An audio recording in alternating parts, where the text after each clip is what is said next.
I read a lot of news media, and there's one thing for a few years now that has triggered me more than anything else. And it's gotten less and less common, but the Wall Street Journal still sticks to it. The Wall Street Journal still likes to put statements like this, okay? The unemployment rate is low. The stock market is high. Consumer spending is healthy. But you ask Americans how they feel about the economy, and they seem like there's a recession going on. This whole vibe session thing, this classic, like, everyone's stupid. They don't get it. So I wanted to bring it up because a couple new economic indicators are out, and I want to talk about one, which I thought was interesting, which has to do with pawn shops. Main new thing has been gas prices. Trump himself is realizing the depths of people's anger around gas prices. The backlash is really brilliant. I've seen it on, I was on Facebook recently. And I saw my aunt, who's a massive Trump supporter, and she posted a thing, like a Kai pasta thing about gas prices. She was mad about it, dude. Everyone's mad about it. We're over $4 nationally. I think in a lot of places nearing $5. In California, we're like at $6. And that's before the actual crunch. We're still draining global stockpiles. We're still pulling all these little tricks to kind of keep things under wraps, but we're still about a month out from like true on crisis point. You know, America's more insulated from this than the rest of the world, but American gas prices are still rising higher than everywhere but Southeast Asia. American gas prices are rising faster than they are in Europe, which is fucking crazy. Despite what this account might say, where it's just vibes, people are starting to notice this in pawn shops. Pawn shop data is coming out from some of the public pawn shop companies, and they're booming. People are going to pawn shops at a vastly higher rate this year, and especially right now with surging gas prices. We're seeing massive increases in the number of people going, but also the number of like the pawn shops are reporting a different customer mix, which is a polite way of saying white suburban women are now shopping at pawn shops.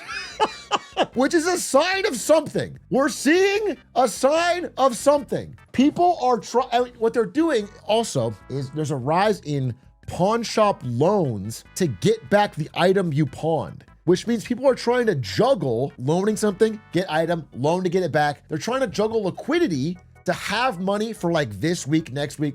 It's like all becoming very short term. Pawn shop loans spike as high gas prices weigh on Americans. This is a very interesting one. This is before gas prices even super rose. All these different pawn shops are reporting their best business in years, and it's all hitting at the same time. So while I do agree the stock market is at record highs, and a lot of the headline numbers are still holding steady, although inflation's ticking up faster than you'd like. There's clearly a problem. This is clearly an abnormal behavior at the lower end of the K. And there was a video, I've not watched this video yet, but it hit nearly 1 million views, and all the comments are like, I'm seeing the same thing.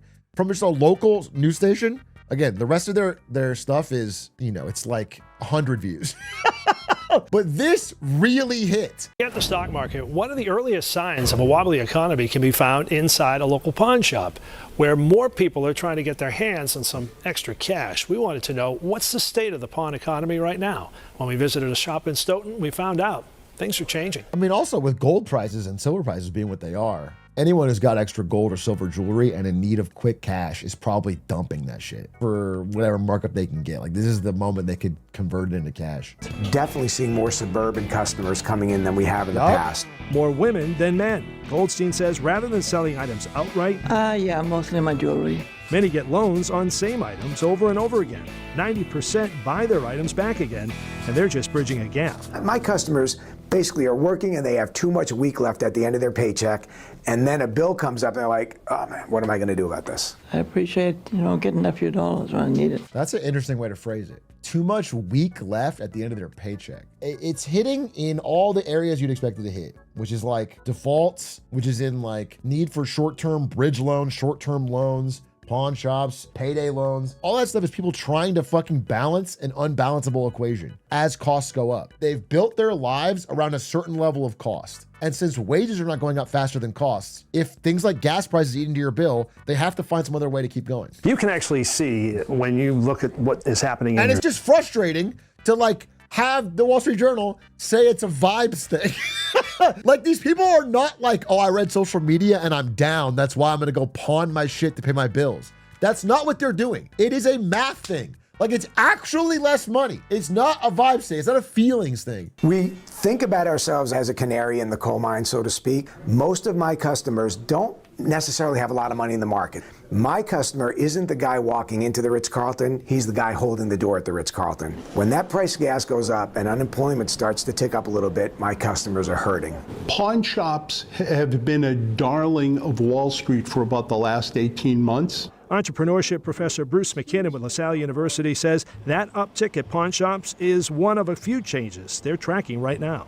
A darling? I mean, he's just saying that pawn shops have been doing extraordinarily well on the stock market. Not all pawn shops are publicly listed, but the ones that are publicly listed have been reporting incredible earnings for now 18 months. It's been a trend for a while. I think we talked about it like over a year ago when it was first kind of starting, but like pawn shops are doing better and better. And now it's like, okay, that says something. If people are using them at a way higher rate than usual over the past 18 months and it's getting worse. Michael tells me the price of gold has a huge impact on their business. It's high right now, so is silver. And that means they can pay a good amount for items from jewelry to flatware to help make ends meet. Yeah, I mean, says it all. This video feels like it's from 2009. I don't know how to describe the vibes.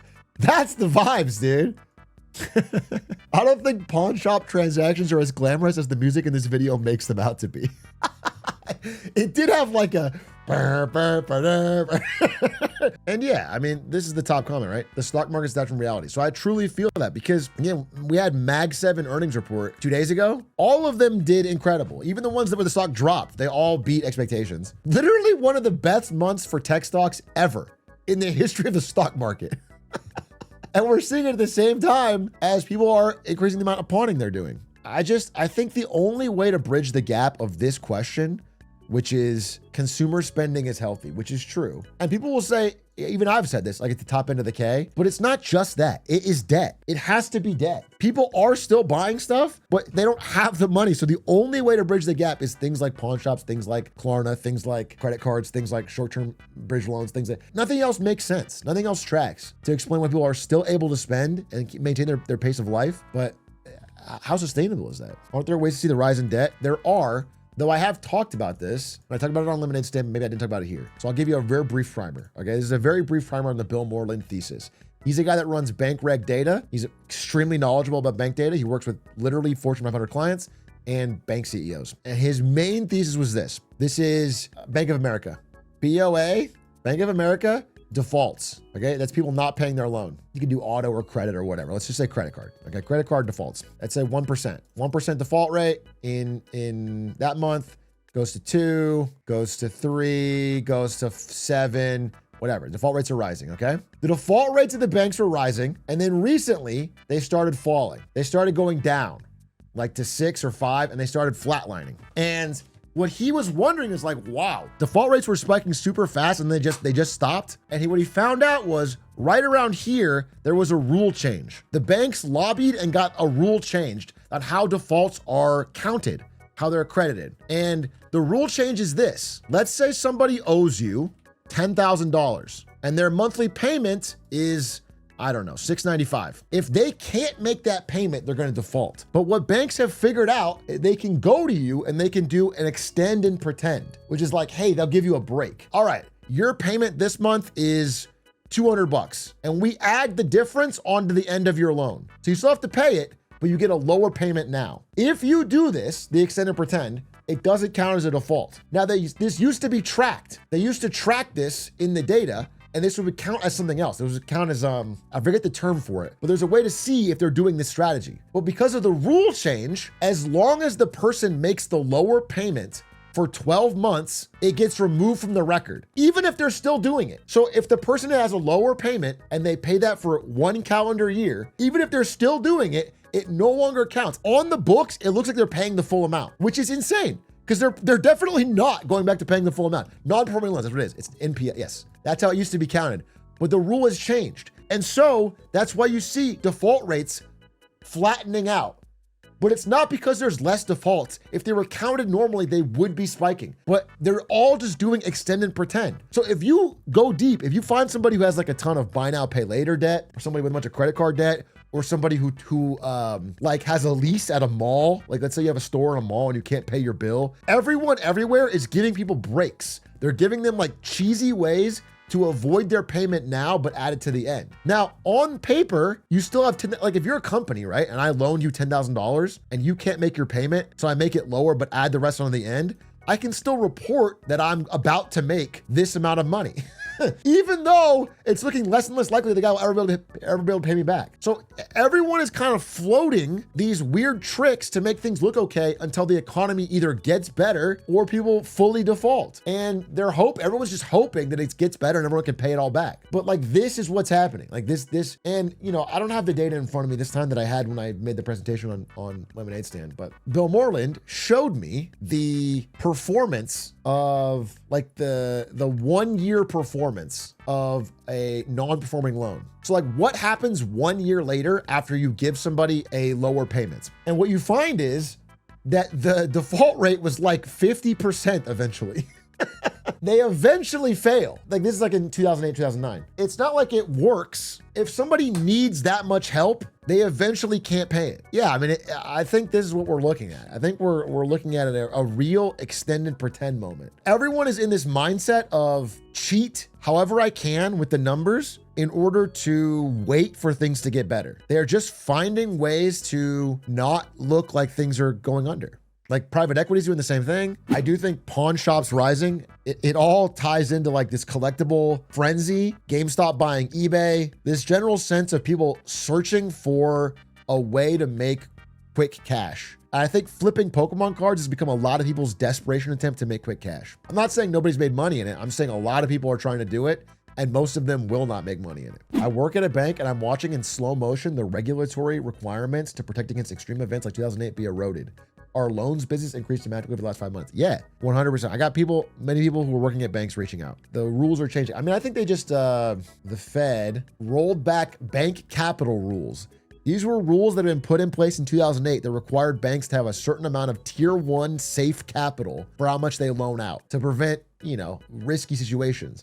These have been rolled back. So now banks can have a lot less good money and a lot more loans. All this shit is happening now. And I think it's explaining a lot of the disconnect. I think if I were to give you the most honest reason I think of why there's such a disconnect between the stock market and people's lived experience, it's because of this, I don't know, it's debt. It's like this phantom money in between people's real life and the stock market. What is the stated purpose of rolling back the rules? I don't know what their stated purpose was, but the goal of it is to juice things in the short term. The goal of it is, if you get banks to have less requirements, then they can lend more, and if they can lend more, it can stimulate the economy.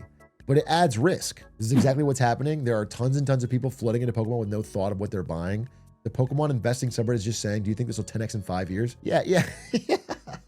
Yes. Everyone's hunting for a 10x. Everyone is hunting for a 10x in every aspect of your life. They're trying to find some way to get a 10x. And the idea is that, hey, it just went up 10x. It'll definitely go up 10x again. I'm not saying it can or won't. I'm just saying it's increasingly unlikely. Increasingly more obvious that you are the exit liquidity. What's the political incentive for allowing this problem to keep getting worse? The political incentive is to keep things going as long as possible, especially through midterms. Though I think, like I'm saying, Trump's at the end of the rope. I think he maybe could have, coin flipped it if it wasn't for the Iran war. But gas prices are breaking people's last inch of their wallets. People gotta drive so much in America, bro. You add 50 cents, 60 cents, 70 cents to gas, that's pain they're feeling. This is the political incentive. Boomers. Yeah, this is the political incentive, because if the stock market goes down, these people are fucking hurt. People who own all the stocks.